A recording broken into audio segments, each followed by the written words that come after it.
and welcome to Full Disclosure, a podcast project conceived entirely to let me spend more time with interesting people than I would ever be allowed on the radio. Larry Lamb, welcome. Hello. Former colleague. Former colleague, standing for you when you were away. It's true. Always went in and greeted old Nick Ferrari and asked how Attila the Hun was going. And he'd say, well, blooming socialist, like, what are you doing in here?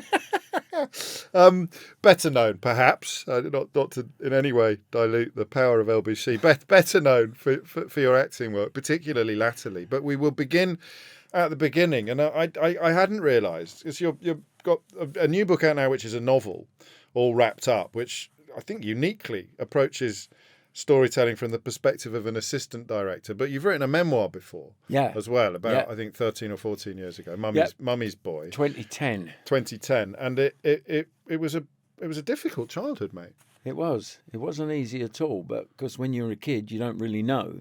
You don't exactly feel you're living in an ideal situation, but you have to deal with it. And fortunately, what happened was, in the end, their relationship just completely exploded or imploded or whatever else. And we finished up, fortunately, being taken to live with my grandmother, my paternal grandmother, who was a woman who, at the end of the 19th century went into service, learned how to run a house.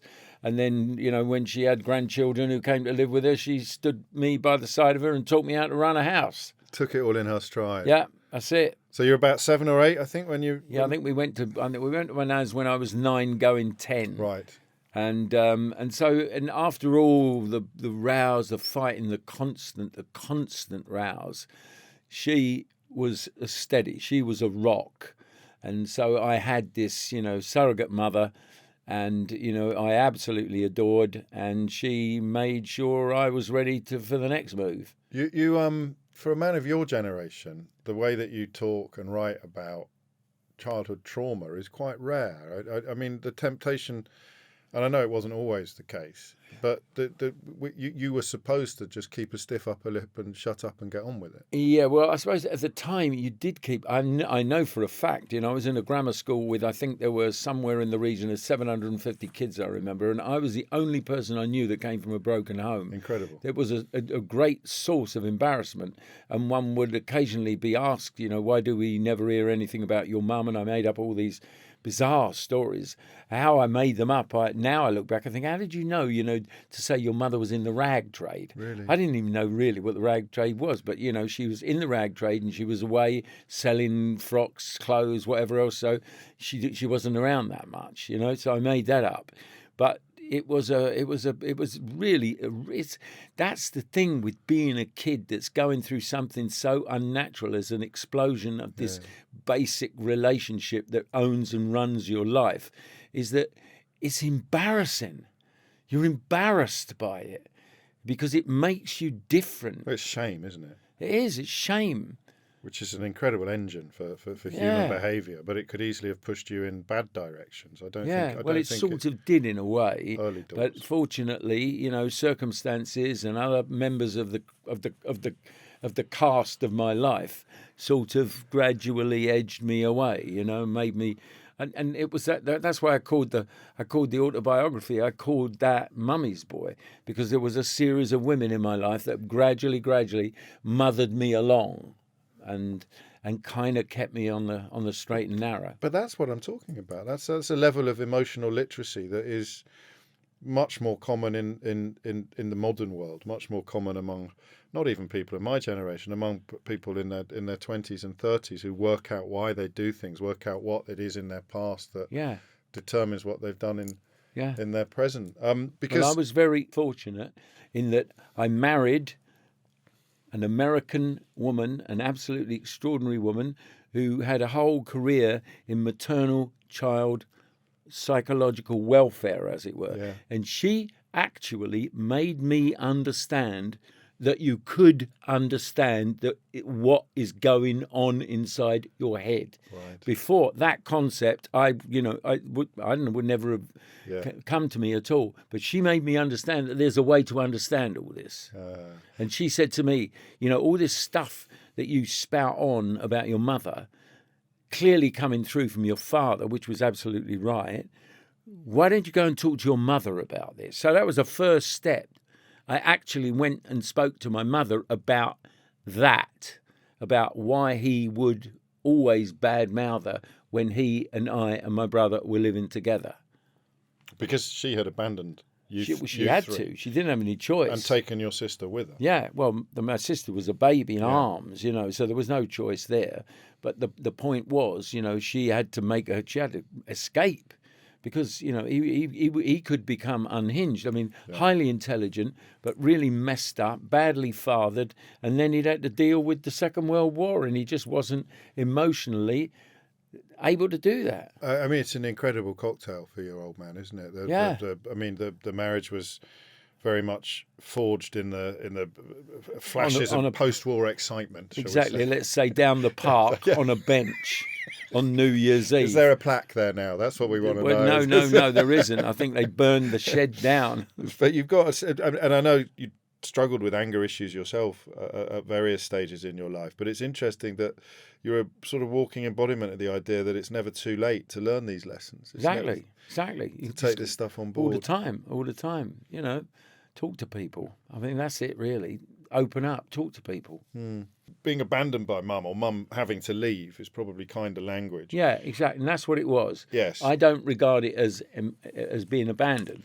I regard it as having to mourn the loss of this focal character in my life. And I was always mummy's boy. I was a golden boy.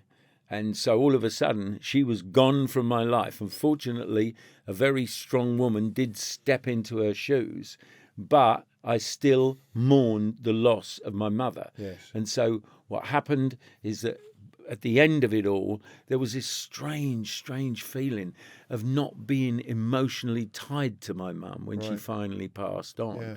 I really wasn't. I loved her or whatever, but I wasn't. It was like that bond had been broken, by her having to go. By her self-preservation, really. Yeah, exactly. And that's why it's not an obvious dynamic, because in many ways, as you've said, your life got better afterwards because you're no longer witnessing the furious rows. You're no longer a pint-sized protector of your mum. You put yourself between your mum and your dad. So in fact, albeit that it's such a eruption, it actually led to a more stable home life. Yep. As this wonderful practitioner of Chinese medicine that I go to, a very, very wise American lady, and she said to me, I can't remember who wrote this, but she said, damaged people are dangerous because they know they can survive. Oh. Wow. So it can be a superpower. So that's it. But it can come out the other side of it, right? Yeah. And what you do know is that you have survived what appeared to be an unsurvivable situation. Gosh. What were your happy moments? What were I know the pub, which obviously given some of the paths your later career went down is quite apt, but the pub played quite a big role. Rare moments of contentment. It's funny you say it played a big. It didn't play a big part. It played a big part in my life when I first moved to live with my gran, because my granddad was a drunk and spent as much money as he could and as much time as he could in the pub, and then came home and sent me and my brother to the off licence to pick up some beer for him to carry on recharging when he was sitting watching the telly. Gosh. So, the pub did pay, but it's the one little sort of situation that I've obviously written about in the book, which was every Christmas morning there was this event where all the family did actually get together and meet down at the Rose and Crown in Edmonton, and the kids were sat outside with a packet of crisps and what they called an American cocktail, which was a bit of orange juice and a bit of whatever else they had, and sit in the freezing cold. But that was and then we'd all go back to Nan's, and then there would be a bit of a lot of banter. So that was a happy day. That was a happy day. When did you frame, looking back, the word escape in your mind? When did you start feeling or thinking, I'm going to get out of here? Clearly it was cooking up all the time. There was too much going on that wasn't what I wanted. I was not emotionally equipped to deal with all that went on at a very, very academically orientated, old-fashioned grammar school. Right? I was bright boy, read ahead of my age, got in there, was one of the top boys to go into the school. It was the top one in the area, but I just couldn't deal with it. I couldn't deal with. I didn't know how to study.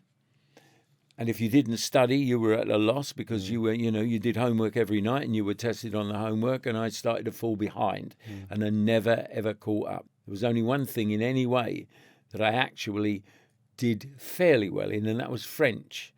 And so, because I can copy accents and I like that, communication is what I'm all about. It's talking to people. Of course. And like if I go to a foreign country and I don't speak the language, it's like I might as well not, I might as well not have the facility of speech. So I try and learn as much as I can about any language when I go. But that speaks of a raw intelligence, doesn't it? That speaks I don't know. Well, of course it does. It's survival, right? Well, because survival plus communication equals Larry Lamb.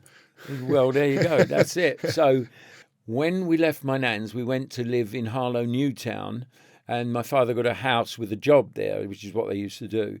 So I was living then with my dad and my brother, Wesley, and it could get pretty rowdy there, particularly as I got on into my teens. Right. And I wasn't happy about living there. Right.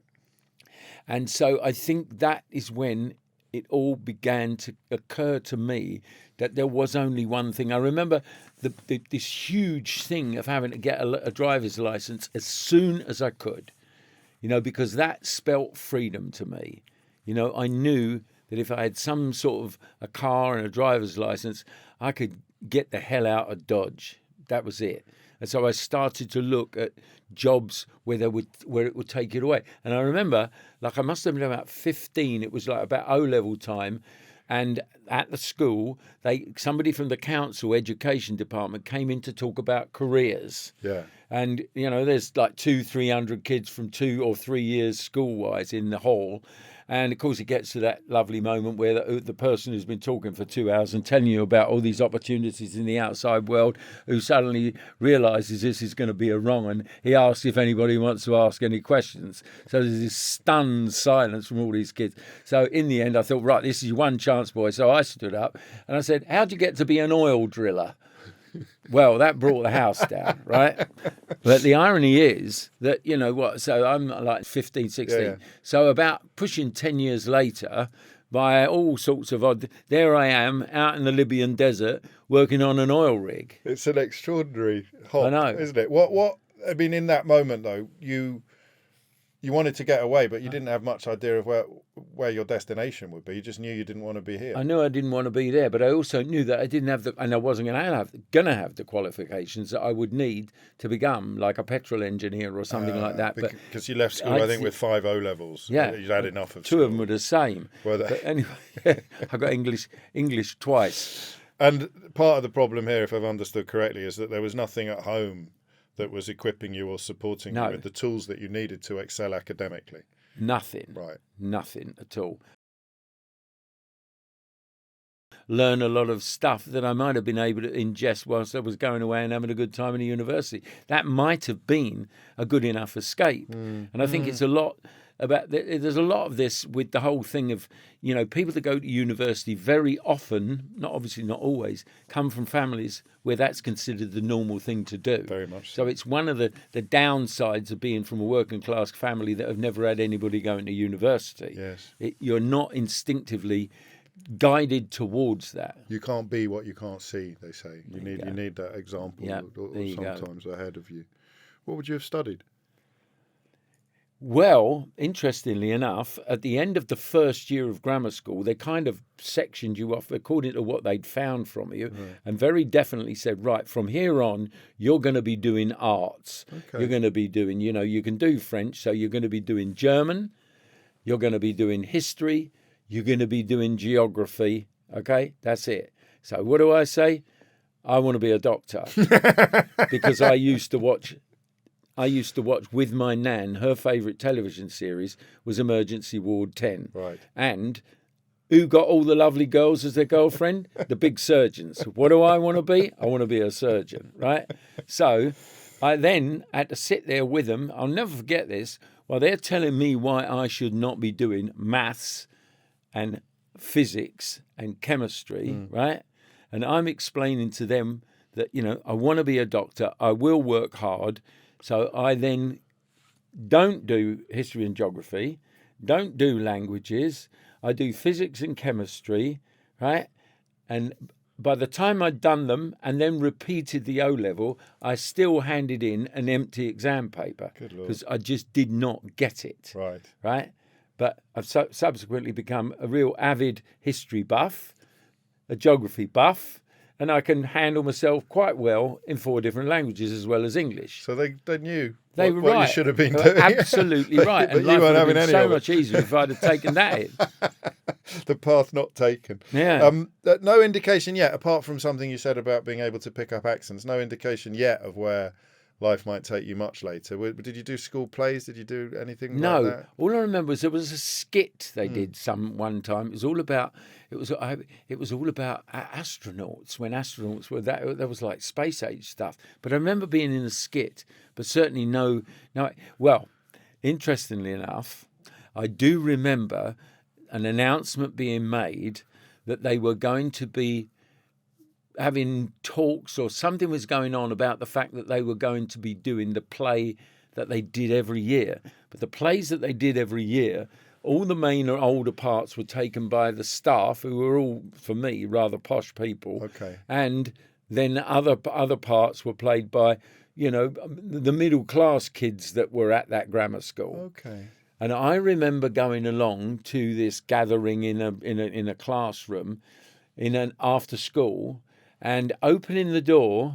And as I opened the door, every head in the room turned and looked at me, and I closed the door. That was the end of my acting thing at that school, right? And that was about class.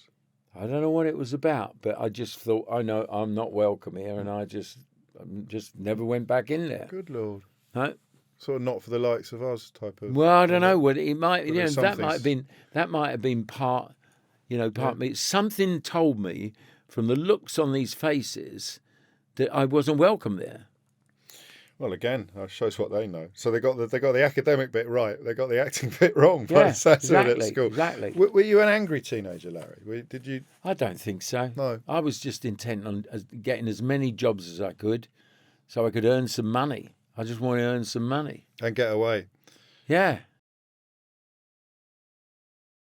So out of school, and then you really did take a succession of jobs, didn't you? Lorry driver's mate. Yeah. For a waste paper company. That's it. Selling cars. I bet you were good at that. I was absolutely useless at it. I could not sell anything. All I could do was spiel. Yeah. Right? So I'd finish up with friends, but no I customers. couldn't close a deal. Right. Could not close a deal. Talk my way into it and right out of it. Same with correspondence courses. Forget it. Selling correspondence courses. Talk about the uneducated trying to run the education flag up the pole. And then you see this advertisement to sell encyclopedias. Yeah. In Germany. Which would appeal to your sort of unfocused desire to just go somewhere. Right? Yeah. And also that tied into the fact that at the company where the waste paper was being processed, they had a German division. And so having a little bit of French, I thought, well, why don't I see if I could do some German and then get a job within that company? So I went to night school in London and I did an intensive 3-month course where you went 3 nights a week and you did, spoke they taught you to speak in basic German. And I picked it up very easy because it's it was one, and subsequently I've met Germans and the first thing they say is, where on earth did you learn to speak? Because I can speak, properly accented, as they call it, Hochdeutsch. Right. So it's not, grammatically, often it's very erratic because I never really got into that. We were doing the spoken form. And so I did very well with it. And so I had another little string to my bow when it came to looking for the job, and it said to work in Germany. which was, what you were doing was going to the American economy in Germany that supported the American area of the occupation forces Yeah, there. of course. And were you any good at that? Hopeless. There's a recurring theme here. There's a pattern emerging. Hopeless. But you met all these, there was this gathering of Americans from all over America, right? The military drew them all in. Of course. So there were guys, mainly guys. So you very rarely saw women in uniform there. And because the thing was, in its own way, Frankfurt, where I was initially based, there was this great big centre where they were all coming in, and they were either on their way to Vietnam, or they were on their way back from Vietnam, or they were avoiding Vietnam. And so they were from every state in the Union. And so I had this extraordinary thing of understanding the differences in their accents as they drifted across from part to part to part, And so you'd find yourself copying these things. And then one day, this American woman just said, I was pursuing her, and she said to me, you should be an actor. And she took me along to the drama club on this big American airbase where she worked, and introduced me to the whole world of amateur theatre. And so I was on my way to move to the north of Germany, up to Bremerhaven, where there was a great big sort of staging post where every bit of equipment that was going to be used in the American economy down there and the military was all brought in by ship. So there were like 2,000 or 3,000 Americans there. And like the same with 2,000 or 3,000 Brits, sooner or later you're going to have a drama club there. So there was a drama thing there. I went straight in there when I got up there, and I said, look, I want to be involved. And he said, okay, we need somebody to be the sound on this play. So what you're going to do is sit in this booth. There's a red light and a green light. When the red light goes, pick the arm of the record player up. And when the green light goes, put it back down again. That's it. So I was in show business. That was it, mate. I'm off. What did it speak to in you, do you think? Why did you do that? Well, because there's not much indication so far, apart from being a bit of a joker maybe at school and enjoying the laughter when you asked how you could become an oil driller and that. I mean, there's not much indication here that this would speak to you or that this would make you feel... No, I think I was thrilled at the thought of it. What, being on stage? Yeah, that it was kind of like, that sort of had a something. It was a possibility to do something that was a little outside the ordinary, right? And so I think doing that skit on stage at school gave an indication of like the sense of getting some sort of response from a crowd of people. Right, the first one was the oil driller, and then there was the skit on the stage, and being able to imitate an accent that sort of sets you apart, particularly if you can do it to the point where people think that's not bad. So it was being good at something at last. I'd already discovered I couldn't sell for toffee nuts. I was no good at most things, but what I could do was be somebody else. You could do this. Yeah. So what were your early roles? What sort of things did you do? Once you got promoted from needle duty. Yeah, once needle duty was over. I tell you, up there, right there in North Germany, what had happened was they used to bring in directors from American universities, give them a complete setup. They've got their own theatre, they've got a technician, all the costuming, everything done. It was a real extraordinary thing, all run by the government, all run by the Pentagon, effectively. And so I'd already spoken to the guy when I first wanted to kind of introduce myself to him. So, and he said to me, look, we've got a bit of a quandary here. I've not been here long. And so, seemingly there's a star system here within our little local theatre. What do you know? Surprise, surprise. And there's our local leading man, who's a senior member of the staff of the American high school here on the base, was rather upset when I offered him the role of Henry VIII in A Man of All Seasons. Okay. He wanted to know why on earth I was not casting him as Sir Thomas More. Of course. And he said, well, and of course the reason is between you and I've found a warrant officer on the base who looks exactly like Paul. Schofield. Schofield. He looks exactly like Paul Schofield, right? And he's done some acting. So it's a shoo-in. That's it. Was going, do you think you could play Henry VIII? So, of course, what he didn't know was I'd seen the film of A Man for All Season, where Robert Shaw played Henry VIII. And so I said, yeah, I can play him. And I just did in me doing an imitation of Robert Shaw, and I got the part. And that was all great while we were rehearsing. And then one day, all of a sudden, there was an audience there. Yeah. Ooh. So it's a big part for your for your stage exactly. debut. And obviously, as you've painted the picture, not a kind of Tim Pot type operation. It felt like the real deal. It was the real deal. As he explained to me, he said to me, he said, what I found objectionable with our local star was the fact that he completely diminished the importance of this role, when in actual fact, without the role of Henry VIII, you have no play. No. That's it. It's pivotal. Exactly. So, like, what I want, I want you to be that man. I want you to be Henry VIII. And of course, if you watch Robert Shaw playing it, you've got a pretty good idea how to play it. Playing it posh, though. I mean, playing it posh. Yeah. I had to play it posh. Yeah, course. Absolutely. So it's all going swimmingly until you realise that you're going to have to do it in front of people. Yeah, exactly. That was a bit unnerving, I tell you. Especially when you got these tights on and sort of like a frock, and they're watching you out there on the stage, very close up, with your knees knocking like a set of castanets. I'm not kidding you. Love it. It was awful. But you did it. I did it. And you were good. Well, interesting you asked that, because I had no idea. No, well, you've got nothing to compare it to. Did you go to the theatre as a kid? No. No, so this is an extraordinary. No. Just something felt right. I know. It's weird. It is weird. And the guy, in that play of Henry VIII, right? Who was he playing? He wasn't playing Warwick. He was, anyway.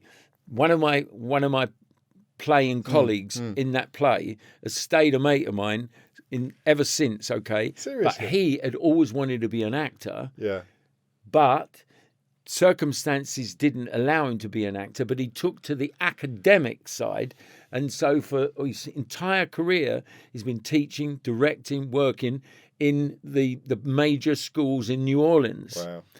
And we were talking, and I said, what was it they're all about, when I was there? Yeah. He said it was like you just walked in and it was like, oh, blimey, where did he come from, You were just so good. And there was me completely convinced that I was just this charlatan imitating somebody, and certainly no indication of how good I was. Good Lord. And of course, I was doing it as well as I could. And crucially, you loved it. I did. I mean, you felt. I did. Like you said, for the first time in your life, I'm good at something. And I didn't even know if I was good at it. I knew I was getting away with it. But Right. the problem was I was nervous, and I remained a nervous actor really until I suppose I was well into my 50s. Good Lord. So 30 years of being on stage and always very, very nervous. I suppose we should jump ahead a bit and ask what changed. What changed was a director. He realised that one of the things I could not do, which proper actors can do, is to walk out on a stage and completely confront the audience. Right. And take the audience in, not avoid their eyes. It's like you can glaze over, you use the light so you can kind of block them out, you know what I mean? And he pushed me to the edge, and he made me conquer that. He pushed me right over the edge. What a great director. He was just God bless him, what a man. Stephen Pimlott, what a man. Unfortunately, he passed on very, very early, but he just really, he knew it. I mean, it's a long story, but basically I was playing the king in Hamlet at the RSC, a big year, the big 2000 year, and I came out on the first night of the year, which is the first preview of the show that's going to be the premium show of the year, and I completely and utterly dried in the middle of my opening speech. Wow. Right? And the whole thing was like beginnings of a catastrophe. It's an anxiety dream Right. made flesh, isn't it? It tripped me out completely. And it just went on and on and on. And in the end, I thought, right, well, there's no point going off stage left where the script is, because you'll be in even worse state there. And I found myself in a covered-in corner just off stage. And I thought, there's 25 people out there, been rehearsing this thing for 6 months. You better get out there. And I literally turned around, walked out there, and bang, started it again. And after the show, he came round to my dressing room and he walked in. He said, God, that really was drama. I think we're going to keep that in. And he said, look, this is what I'm... So the next day, what he did is he changed the staging. Right. And he said, look, what I'm going to do, because I know what's going on here, I'm going to be out in the audience and I'm going to put the house lights on. So you are going to see every single face in that auditorium. And if I see you glazing over, avoiding eye contact with all of them, I'm going to start heckling you. Well, that was enough, right? That was it. I started to heal straight away after that. That's incredible. Yeah, sort of 20 years into your career, though, right? Yeah. 25 years into 25 years your in. career. Yeah. Who was Hamlet? Who was playing Hamlet that time? Sam West. Right, you are, of course. The people who know you as Archie Mitchell or as Mick that probably don't know that you have got your Shakespearean nuts as well, do they? Yeah, Also, well, you know, like RSC, National Theatre, every proper fringe theatre, 10 shows in the West End, you know, and all they know is Well, they're pretty. But then that's it. They're pretty iconic roles to have played. Yeah. Even so, but so it's how you get from playing Henry VIII, playing one king to another king. This bit in between, involves, I suppose, 2 or 3 major moments. You find yourself in the States. You a little bit in Libya. You were always trying to get involved in amateur dramatics wherever you were. Yeah. But you are. You're in Nova Scotia, I think, when I became an actor. Yeah. When things start coming together. So you were doing day jobs, as it were. But when did you allow yourself to start thinking, do you know what, I could maybe actually be a professional actor? I think that was the begin. There was the beginnings of a dream about that. That's right? a nice phrase. That's something that registers when you ask that question. Yeah. Some of the things don't really think, no, that wasn't happening. Okay. And it wasn't happening at that stage. Yeah. But what was going on was this thing of, I wonder. And I was up in Nova Scotia and I was working and I'd started to do amateur theatre with a university group there. Right, yeah. And so something was going on, and what I realised was that I was making all this money, I'd set this life up, but I wasn't in charge of it. I was owned by the company store. Okay. They were a great company to work for, but your life was that job. So I was running around doing plays in my off-duty time, which was, you know, you weren't supposed to be having any off-duty time. And so in the end, I decided I'd had enough, and I was going to jack the job in, and I was going to change my career. I didn't know anything about where I was going to go, but, you know, I was going to do something. And I remember the woman who'd said to me, you should be an actor, was back in America by that time. I remember talking to her, and she said, you should come down here. She lived in Arizona. She said, you should come down here. And, you know, you could be a star. Come down here. I'm still an amateur actor, right? So I quit the job. And then somebody said to me, you know, I've read an ad that they're auditioning for small parts in the coming season at the local rep company in Halifax. So I thought to myself, right, I'm going to have a go at doing that. So that's paid. That would be. That would be, you would be a professional not a fraction actor. of what you were earning in industry. I'd spent more on drinks in one night than they were paying you for a week's work. But that's something that. Yeah, well, when the opportunity arose, I thought, that's it. I'm going. You know, I'm in. I'm going. So in a way, your childhood's given you a sort of. I didn't like. It's a bleak analysis to say damaged people are dangerous. In a way, damaged people are tied down less. Because you've escaped from something, or you've broken free, and it means that you don't feel married to whatever rut you've ended up in. You think, I can get out of that one as well. The world is my oyster. That's it. The world is still my oyster. Clearly. That's it.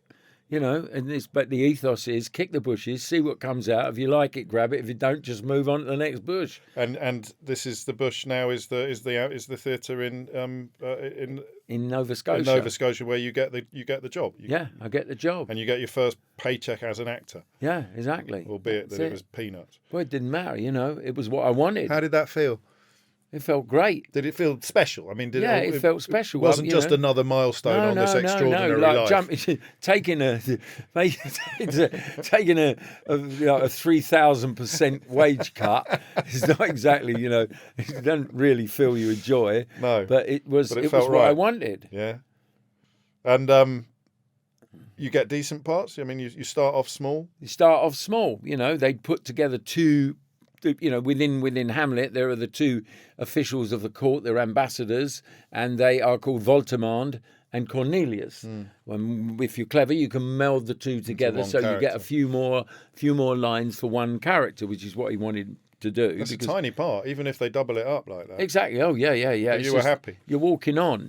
That's what they say. He's walking on. He's got a few lines. He's walking on. However, they doubled it because they gave me the role of the Norwegian sea captain who's standing on the battlements, has a conversation with young Hamlet. Right. So I had a speaking part with the lead. Okay. And I don't realise at that time that's important. That's because the focus is a little bit on you. Because frankly, right. And that's where I got my first ever piece of theatrical direction, when we were rehearsing in the auditorium, which was unusual, and there was a great big gantry that represented the all the battlements. And so I walked out as a Norwegian sea captain, already with my kind of West Country on Wumble Dummy, something like that. And I got halfway across the stage, right, and I hear from the darkness, "Larry, cut the limp." It's full Long John Silver. That was it. All I was lacking was a parrot. But you're home in a way. This is where you're meant to be. That's where I am. And then I'm surrounded by all these actors, and it was just like, it was so exciting. It was a total move away from the life that was all about, a big engineering project. It was all about working with crews of guys. It was all about the adventure of being in all these other places.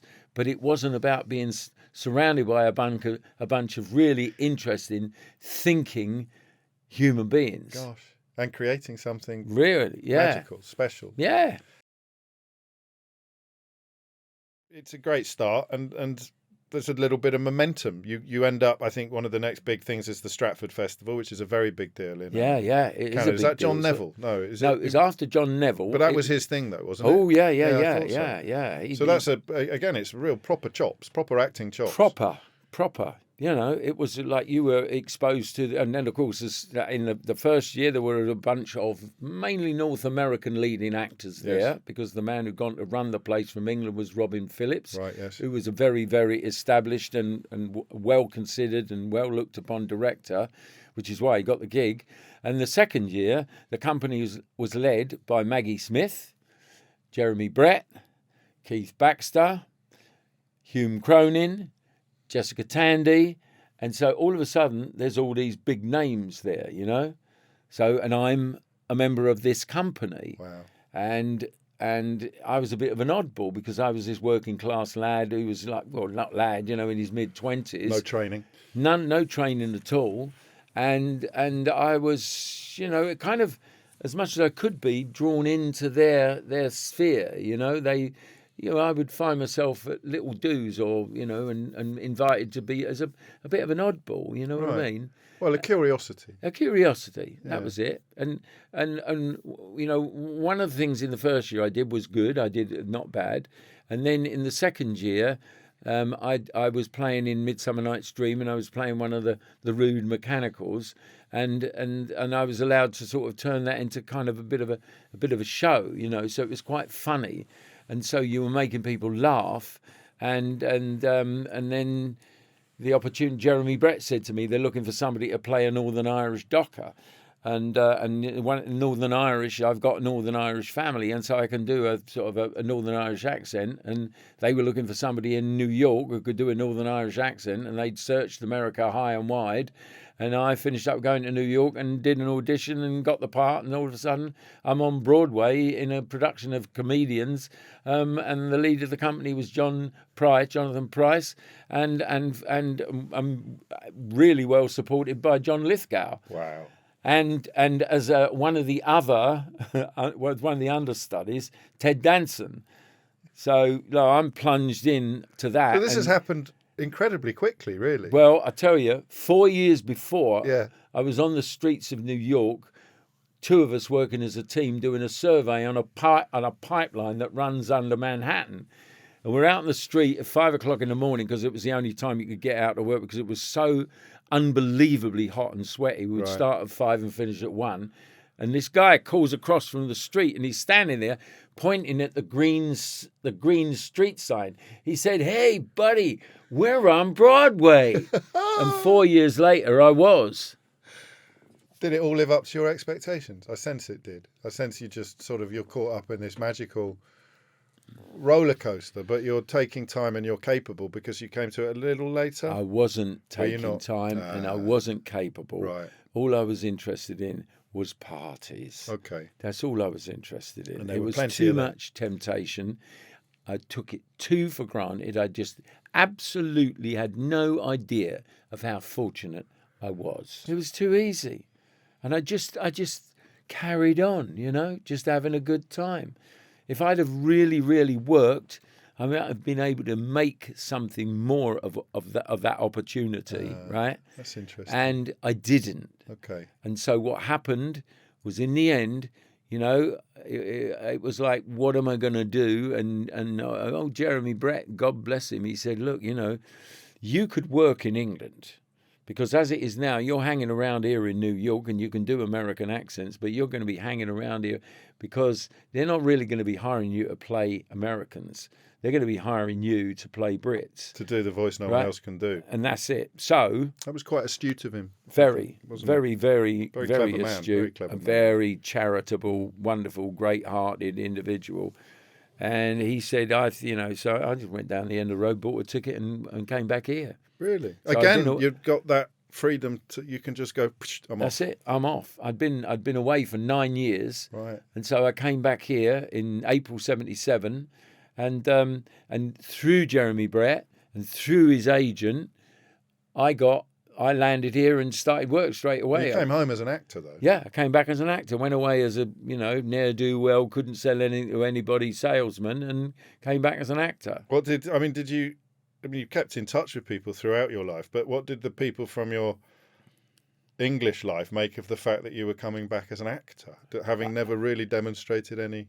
Yeah, there were never any real strong connections with anybody back here, though. Not even your brother. I know that you were. No, my brother and I. He kind of tried. He was around, Okay. but we weren't. But that close this is self-protection, Larry, isn't Yeah. it? Is that you turned yourself into someone who didn't need people? Yeah, but what I do know is that speaking, sometime later in the 80s to an old friend that had suddenly cropped up from Nova Scotia, I get a phone call from my agent saying, look, I've got a guy called Robbie Parker who's in a phone booth at Heathrow Airport. He wants to speak to you. Shall I give him your number? I said, yeah. So Robbie Parker, from my past, from Nova Scotia, who built the house that was the first house I ever bought, was phoning me to say he had just got, in the old days where there was no real, he was on his honeymoon on an elephant up in the Golden Triangle, Burma, and in what is it? It's Vietnam and whatever.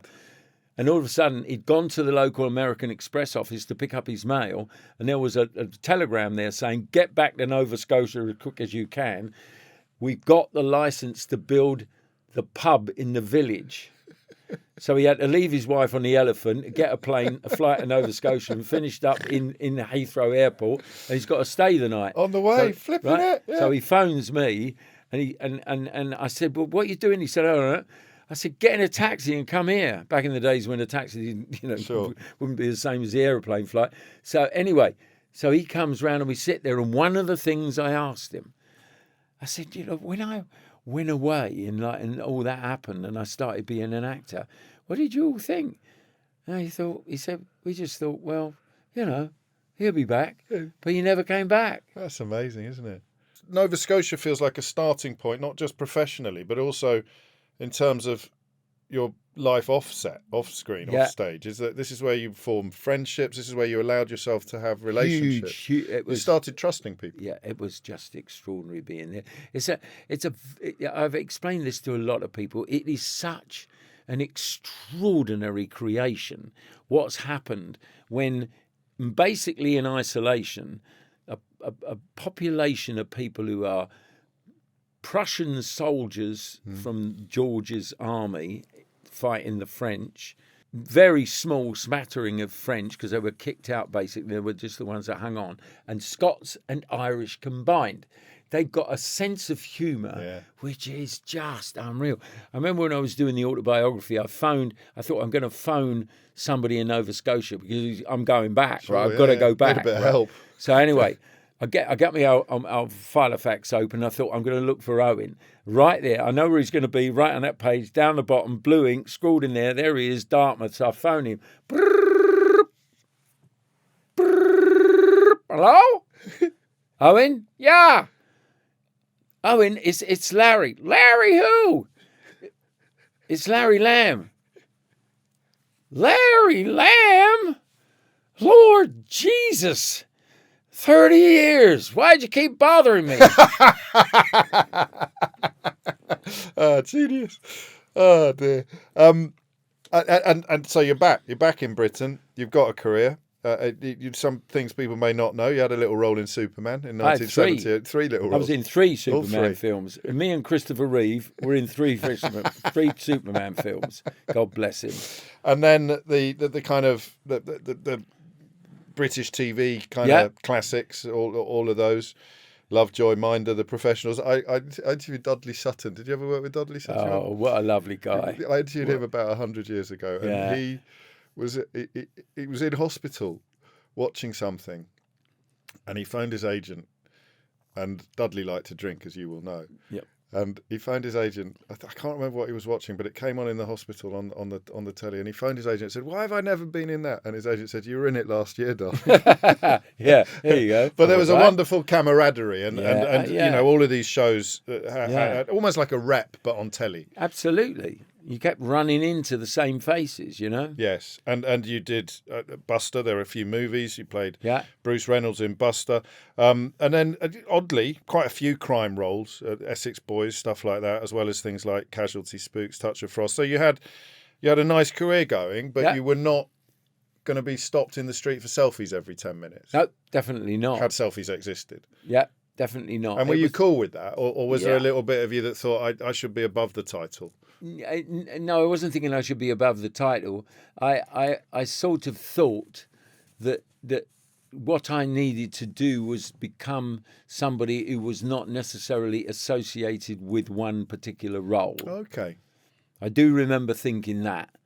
And so it wasn't that I really actively avoided things because I was on, you're on the lookout for work. Yeah. But I certainly thought, well, maybe one day you might go into a long running soap opera or whatever. I'd done that one right at the beginning, Triangle, but that was a bit different. But no, I was, You like the variety. Yeah, I did. Well, what generally used to happen, I'd do a play or 2 plays in the course of a year, and then between it, 3, 4, 5 roles in the television world. That was it. So and that's what you wanted. You were happy with that. Oh, I always wanted more. I was always dreaming of being a superstar. That wasn't. But superstars don't just come like superstars work very, very hard to get to the level where they become recognised as potential superstar. Yeah. I never worked hard enough. I just kind of breezed along and took it all for granted.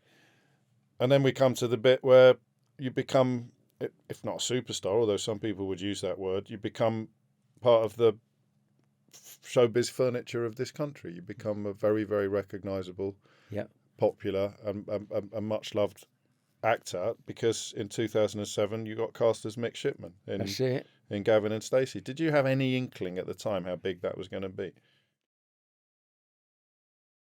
We'd done Gavin and Stacey and it was just coming out, and I was walking towards the National Theatre and this guy was walking towards me looking at me, and he said, "You're in this Gavin and whatever thing, aren't you?" And I said, "Yeah." He said, "God, that's so good." And then gradually I was getting phone calls and texts from people who had seen it, and I thought, this is, it is as good as it sounded on the day where we all sat around a table and read it. It's unique, isn't it, in that set? I mean, there's popular shows. I suppose David Jason has sat in that chair not long ago. There are shows that create a space in the public affection that is generational. Very definitely. But the way that Gavin and Stacey went away and then came back, Rob Brydon was sitting there not long ago as well. It is. Get them all in here, dear. Well, we do our best, Larry. We do our get best. them all in here. There's nothing like it, is there? No, in the last 20 or 30 years. No. No, we did the awards last night, and, of course. And they'd said to me, if we get this thing for the most magical moment of the year, then Ruth and I would like you to get up and say something. So I wrote a little speech, just a minute long, which I never got to say last night. But essentially, as in writing Gavin and Stacey, Ruth and James created a family that anyone could belong to forever. That's beautiful. And as I said, at the end of it, and for that, on behalf of everybody, I'm going to thank you from the bottom of my heart. But I never got to say it. That's showbiz. And you've mentioned the EastEnders role as well, which was patriarchal, wasn't it? Yeah. Did it live up to your expectations, being a bigger star, being a proper star? Does it any different? Does it change anything? What has happened as opposed to what I dreamt of what would happen? I think it'd be I'm much better off having been the way that it has gone. Right. I might have had serious problems with adapting myself to the level of at which one can exist in that world. I think I'm sure, like, for example, my son and my daughters would put their feet on my head and have kept me down. Sure. But it might have gone wrong before they came along, as it were, you know. Yeah. And I just have a feeling that I remember I was doing that film with Buster and talking to Phil Collins about it and talking about saying, how did you get into it? He said, well, I answered an ad in the New Musical Express or something, wanted a drummer. He said, and my mum would always make me do my music and my drumming lessons. So I got a job. And then he said, you should have been in it back then in the 70s. And I said, you know what? Maybe. I'd have gone too wild and it would have gone seriously wrong. I wouldn't have been able to deal with it.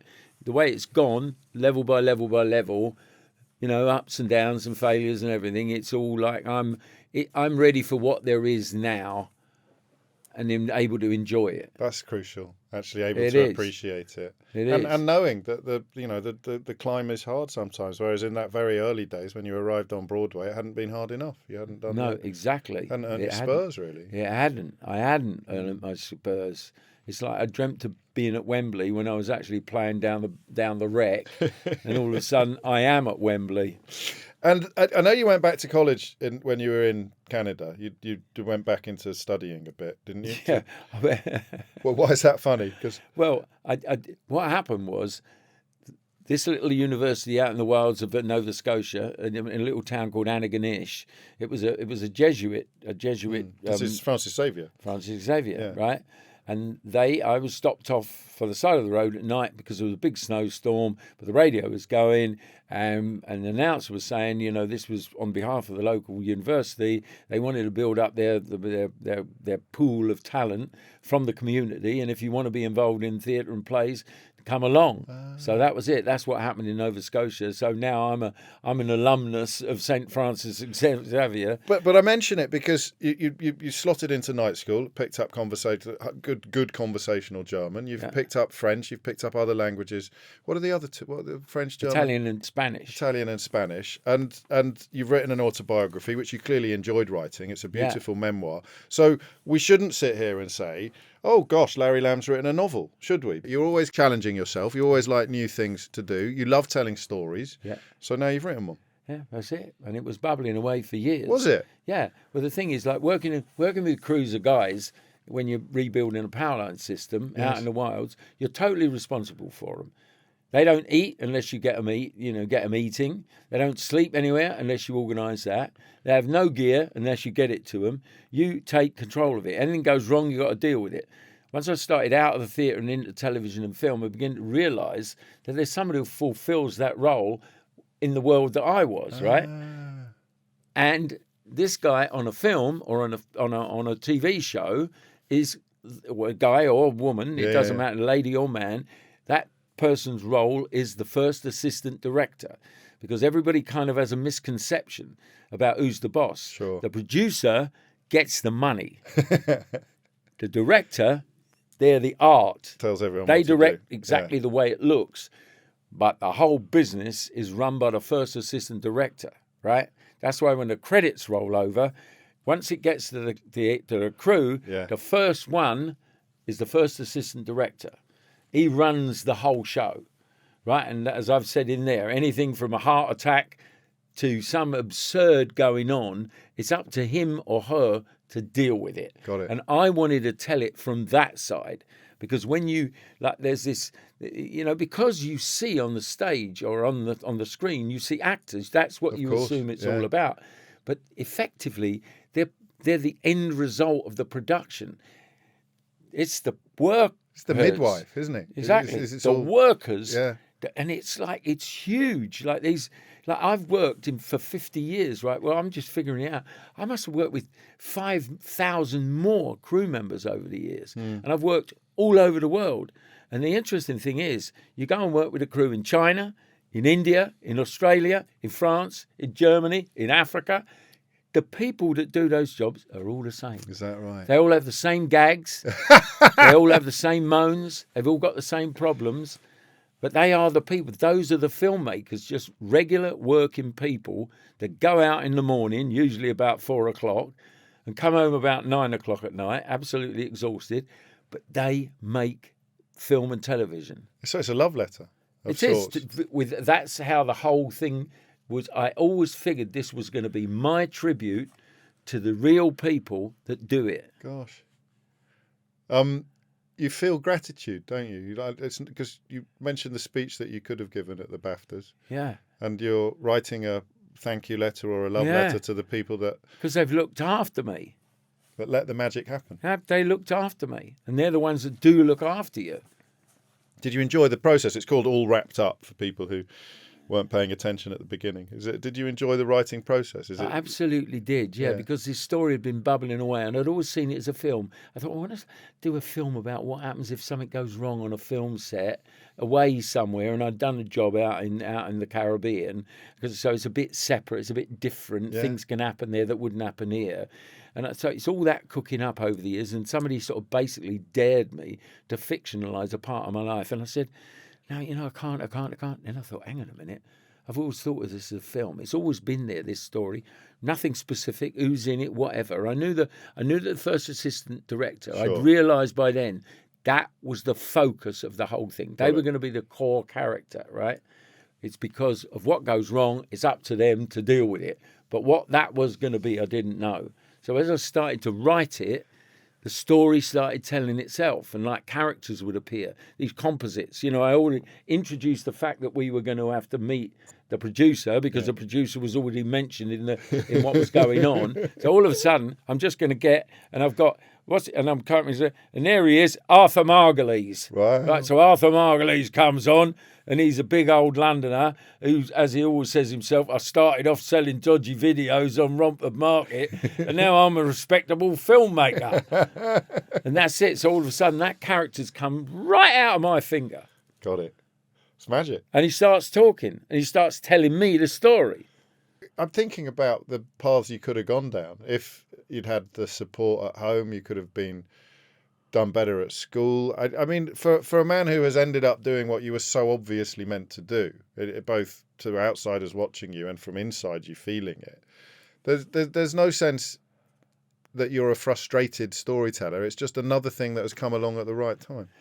I think I've always been a storyteller. Yeah, and now you've written one down. Things recounting poetry. Yes. I love poetry. I write poetry. And reciting, there was an old thing. There was that poem of Albert and the Lion, which was a sort of a party piece for thousands of servicemen in the Second World War, because Stanley Holloway, in the days of the musical, had taken that poem around the country. Thousands of people had it as their party piece. I've run into them.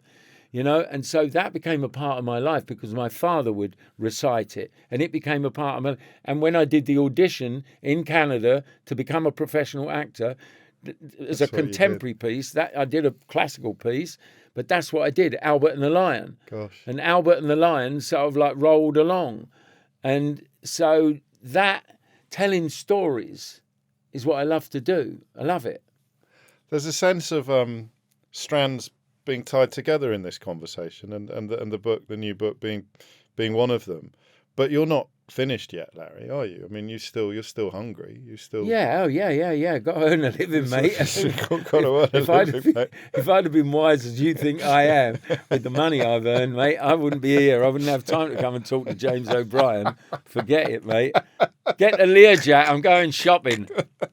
So what do you say yes to now? I mean, not everything you make, because you've done some nice reality TV. You get nice offers, particularly post Gavin and Stacey. It's put you in a space you weren't in before. What do you have? Is there anything left that you really want to do that you haven't done yet? The problem is with the acting game, it requires such energy. Yes. Physical as well as mental. Of course. And unfortunately, whilst I'm as healthy as I can be, in the past I've had a lot of back problems, and they kind of prey on me a bit.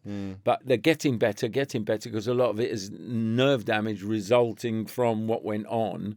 And so I'm getting better. I keep myself fit. I swim every day. I ride my bike. I do everything I can to keep myself fit. Don't drink. Don't smoke. Don't do anything like that. Eat, eat as sensibly. So I do everything I can, but to get up at 5 o'clock in the morning 3 or 4 days in the week, I can't do it anymore. And that's what you've got to be prepared to do. So little jobs that come up where they want a dad or a granddad or whatever, just to be part of a team. Yeah. Just to go. You know, last year I did four dads, I think. So that's one in Wales, one in Newcastle, one in Belfast, and one down in the south of England, right? So I get 4 crews.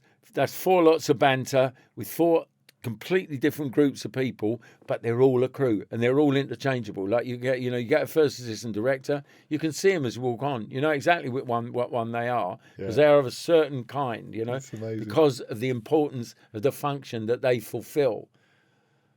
And so you get to know it. That's my family. Yeah. The actors change, and a lot of them and you have a good laugh, and you recount stories about life and all your old friends in common, but it's being part of that crew. It's funny, isn't it? Because the faces change, but in fact, what acting has given you is stability. Completely and utterly. That's my family. Final question: what would 16-year-old Larry make of where you've ended up?